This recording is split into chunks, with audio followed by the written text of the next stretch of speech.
So people ask themselves where the convection zone is located, and I have a good answer for that. The interior of the sun can be divided into three regions, depending on the kind of transport of energy which is in action: the core, the radiative zone, and the convection zone. The core is the central region of the sun. All the solar energy is generated in the core by nuclear fusion. Around the core there is the radiative zone. In this region, energy is transported by radiation with respect to the surface of the sun. The radiative zone extends from about 515,000 kilometers to about 200,000 kilometers. Just above the radiative zone, there is a thin layer between the radiative zone and the convection zone called the overshoot zone, which makes the transition between the radiative zone and the convection zone. Now we're going to talk a little bit about the convection zone. The convection zone is the outermost layer of the interior. It extends from a depth of about 200,000 kilometers up to the visible surface of the sun.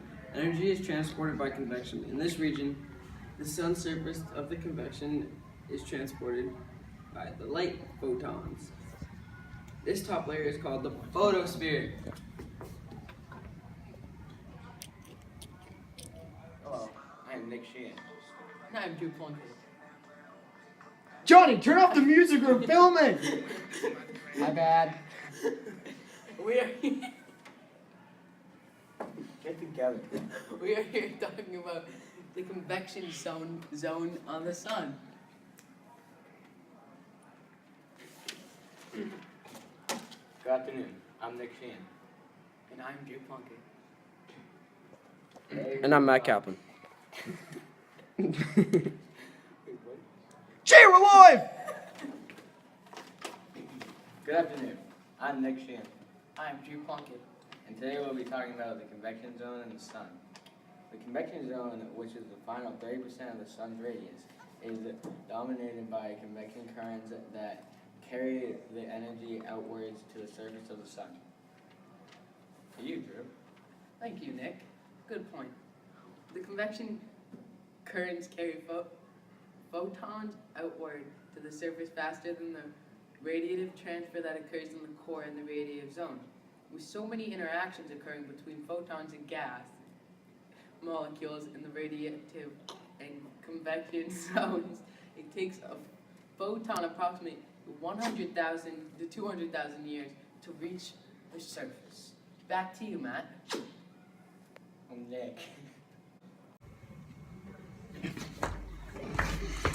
Go ahead, Nick. Hello, my name is Drew Plunkett, and this is... Nick Sheehan. We're here to talk to you about convection currents in the sun.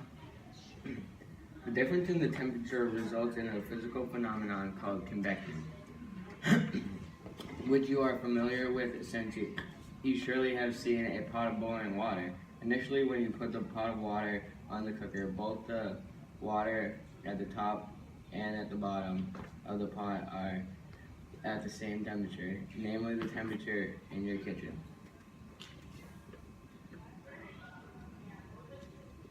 When a blood of water touches the bottom of the pot, it heats very rapidly and becomes much hotter than the water on the top.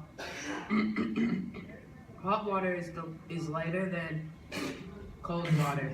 Why is that? I don't know. It's just because the hot water rises while the cold water decreases down. Back to you, Nick. Well, that is it for today. Thank you for watching. God damn it! Convection currents. Convection currents on the sun. We have